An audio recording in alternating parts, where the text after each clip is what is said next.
What's up, world? This is your girl P. So, how to unpack the Bible? Now, as a disclaimer, I am not on here to project my thoughts and opinions on anyone. I'm just sharing my vantage point. Okay. But how I see the Bible is that the Bible is a guide. It is filled with 66 books that is made up of the Old and New Testament. And basically, in these books that is compacted into one, you have a guide full of virtues, principles, and metaphors, which is his basically narratives, giving you examples of what to do and not to do. So basically, it's a guide. It's like a self-help book. It's like the first self-help book that was ever made, but it was different people creating books, and then they just put them all together. And that's why you have different books, like Genesis, Job, you know, it's all put together in one book. And the way we learn this book is in religion, right? This is the way that we were conformed, conditioned to learn this book. So how I look at it is like school. You know what I'm saying? It's like school. You got general studies, and then you have different schools that teach general studies, general knowledge. You have private school, you have public school, you have Catholic school, and now these days and times you have charter schools, you have homeschooling to teach you the same curriculum, which is general studies, but when it comes to spirituality, it's called religion. And basically, religion is a way that you can go learn the same curriculum, which is in the Bible. So it's a choice. You know what I'm saying? You could choose to learn the curriculum in the Bible based on the type of religion you choose. You know what I'm saying? But you will get put in a certain schooling, which is religion, when you're born. But when you become an adult, it's free will. You get to choose which way you want to learn this knowledge, but you've already learned it. And as you evolve and grow as a person in your spirit, which you should be growing spiritually, right? Because when you're in school, in regular school, and you're learning general studies, the more you learn, the more you know. You know what I'm saying? And so it's the same thing when it comes to spirituality. The more you learn it, the more you know. The more you grow spiritually, which is in your mind, the more you're going to see the knowledge that's in the curriculum, the Bible. You're going to see it a different way. Every time you grow spiritually, you're going to read that information, these virtues, these principles, and these metaphors. You're going to see them differently because the times change. You know what I'm saying? Back then, when that book was created, the times were different. So you have to move along with that same curriculum in time. So it's like, for example, if you wanted to take one of the scriptures out of the Bible, you would have to use it in a way of what's going on in the world today. It's like, you know what I'm saying, a current event. You got to take a current event and take one of the scriptures and use that scripture based on the current event to explain it to a person. So when it comes to learning this knowledge, again, it's a choice. You don't have to go to a certain school to learn this information. You can homeschool yourself. And that's what I do as far as spirituality is concerned. I don't have to go to a certain religion, i.e., school, to learn information that I already know. And what is the point of learning the information if you're not going to use it? It's like reading a book, a self-help book, and then you don't use the knowledge in the book that you're reading. And I'm not judging people because I don't know what people do or not do. But I'm just saying, what is the point in reading the book if you're not going to apply the knowledge that you're gathering in your spirit, which is your mind, and apply it to your life? It's pointless. You know what I'm saying? And you don't necessarily have to go to a quote unquote religion to learn this information, because when you start unpacking, when you start unpacking the Bible and you start googling different words, what is a Bible? People, I can make a Bible. I can take all the information that I know and make notes and put it in a notebook and call it my Bible. You know what I'm saying?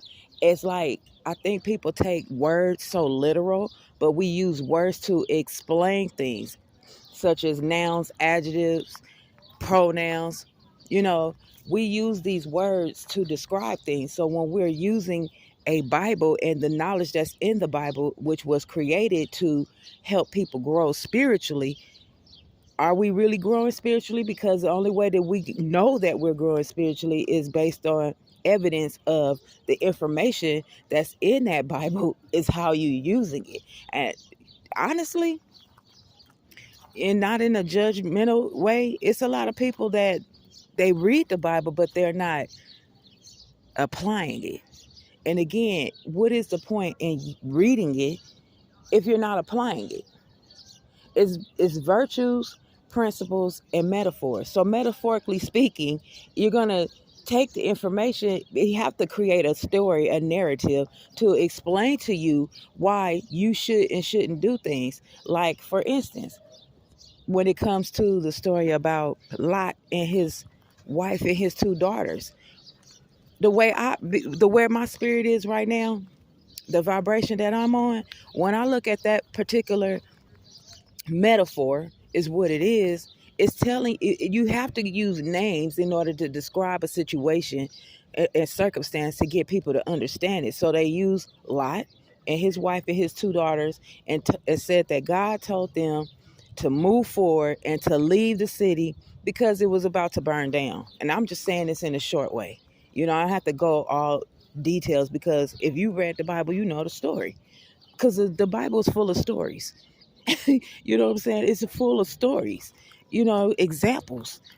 You know what I'm saying? So when he told them to move forward, that the city was burned down, when he said move forward and don't look back, or you're going to turn into a pillar of salt, that's a figure of speech. That means move forward, go forward in your life, because I got something for you. You're being called. And if you look back, you're going to get stuck in the past. That's a figure of speech. It's not a literal sense. Who do you know on this earth that ever turned into a pillar of salt? It's a figure of speech. But people take it so literal. It means it literally, you will get stuck in the past if you are afraid to move forward in your life. If you're being called, that means you're being called forward because you're about to get blessed. And some people don't, when they don't see the blessing, they get scared and they turn back around and they get stuck in the past and they get stuck with what's behind them. They don't understand the story because they're reading it the way it was described back then. But you have to look at the vibration that the world was on back in those times and the way they describe certain things. They don't describe it the way that we can describe it now. And like I said, when you grow spiritually, you'll understand the story according to this days and times. And we're in the year of 2024. We're not back in the biblical times when people were trying to explain something to you. And you have to, when you're reading these books that's compacted into one, which is called the Bible, you have to read it according to the days and times that we are now. So if you were called to move forward, basically it will be telling you, you know, here's a gift, here's a dream, a gift I'm giving you, you know what I'm saying, and move forward towards it. You know what I'm saying? And and let go of things that no longer serve you, because if you're afraid to let go, and you keep turning around looking at what's behind you, you're going to get stuck in the past. Meaning you're not going to go towards your goal, the dream that you're being called to do, because you're too busy focused on what's behind you. You're going to get stuck. And what happened in that story, according to the narrator, is that his wife turned around and she got stuck. But he and his two daughters kept moving.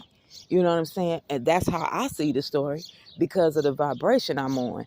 And the higher you vibe, the more you can see the bigger picture, that you understand it wasn't a literal thing that she literally turned into a pillar of salt. No, she just got stuck back there with all the homies that she was afraid she was afraid to let go of, because she was scared to go forward to her blessing.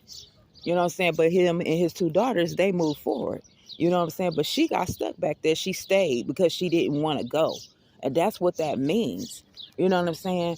And when we read like I said, when you read the Bible, it depends on who explains it to you, because we all can be, hypothetically, we all could be seniors in high school. I could go to a public school. You could be homeschooled. Another person can go to a private school. And this person can go to a Catholic school. Somebody is going to graduate with a 4.0 grade point average, depending on who taught them the same curriculum.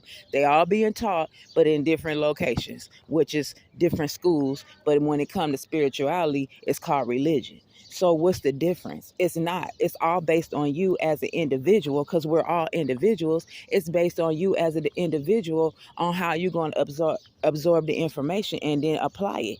You know what I'm saying? And then you can move on from that state, because you don't stay in a senior forever. You could choose to go to college, and you get to choose a college of your choice and then get higher knowledge, you know what I'm saying, or learn more.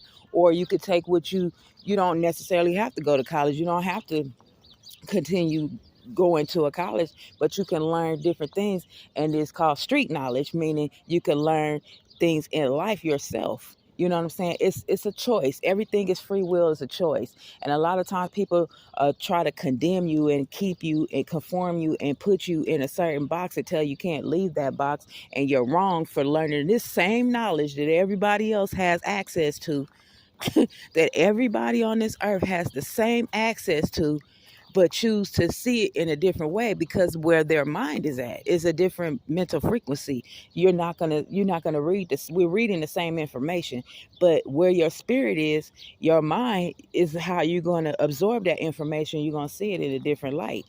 But when you start realizing that it's not literal, it's hypothetical, there are metaphors and principles and, you know what I'm saying, virtues, and narrated in a story, compacted into one book called the Bible. Now, that's just how I see it. You know what I'm saying? And again, I don't come on here to project my thoughts and opinions on anyone. I'm just sharing my vantage point and how I see it. It's like, it's not that serious. You know, it's like, if you're not going to use what you're learning and you're not going to apply it to your life, you know what I'm saying, to grow spiritually, because that's the whole point of the Bible. It's a self-help book. You can go to the library, or you could go to a bookstore and buy a self-help book, how to attract a husband. You know what I'm saying? But what's the point of reading a book if you're not going to do it? Same thing with the Bible. That's all I'm saying, you know. But that's all I got for you. And I holla though. One love. Peace.